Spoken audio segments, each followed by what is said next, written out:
Vicky express में आपका स्वागत है। आज की कहानी है भूखा राजा और गरीब किसान की कहानी।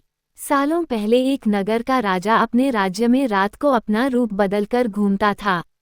वो रूप बदलने के बाद लोगों से मिलकर अपने यानी राजा के बारे में जानने की कोशिश करता और उनकी समस्याओं को समझता था।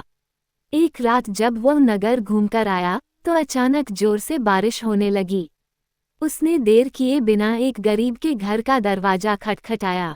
राजा के दरवाजा खटखटाने के बाद घर से एक व्यक्ति निकला। वो एक गरीब किसान था जो अपनी पत्नी और बच्चों के साथ रहता था। बारिश तेज थी तो किसान ने राजा को अंदर आने के लिए कहा। राजा ने घर में जाने के बाद पूछा, क्या आप मुझे कुछ खिला सकते हैं? मुझे बहुत तेज भूख लगी है। वो गरीब किसान और उसका परिवार 3 दिनों से भूखा था और उसके घर में एक भी दाना अन्न का नहीं था।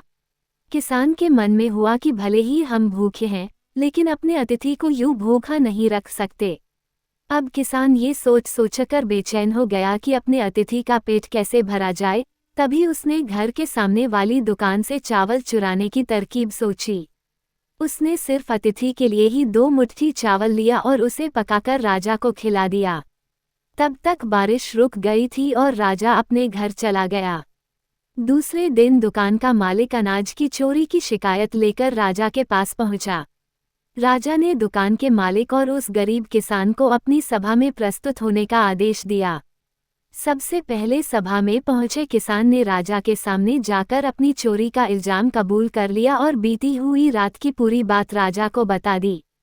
किसान राजा से कहता है कि मैंने चोरी की, लेकिन मेरे परिवार ने उस अनाज का एक निवाला भी नहीं खाया। गरीब किसान की बातें सुनकर राजा बहुत दुखी हुआ और उसने किसान को बताया कि अतिथि के रूप में मैं स्वयं तुम्हारे घर आया था। इसके बाद राजा ने सभा में पहुंचे दुकानदार से पूछा कि क्या आपने अपने पड़ोसी को चोरी करते हुए देखा था? दुकानदार ने जवाब दिया कि हाँ, मैंने इसे रात में चोरी करते हुए देखा था। दुकानदार की बात सुनने के बाद राजा कहता है कि इस चोरी के लिए मैं पहले जिम्मेदार हूँ और फिर दूसरा तुम हो, क्योंकि तुमने अपने पड़ोसी को अनाज की चोरी करते हुए देखा, मगर कभी उसके भूखे परिवार को नहीं देखा। तुम अपने पड़ोसी होने का धर्म बिल्कुल निभा नहीं पाए। इतना कहने के बाद राजा ने दुकानदार को सभा से जाने के लिए कह दिया और किसान की अतिथि निष्ठा भाव को देखकर उसे 1000 सोने के सिक्के इनाम के रूप में दे दिया। कहानी से सीख, अगर कोई आसपास रहने वाले मुसीबत में है तो हमें उनकी मदद करनी चाहिए। सुनने के लिए धन्यवाद। मेरा चैनल सब्सक्राइब करें, लाइक और शेयर भी करें। धन्यवाद।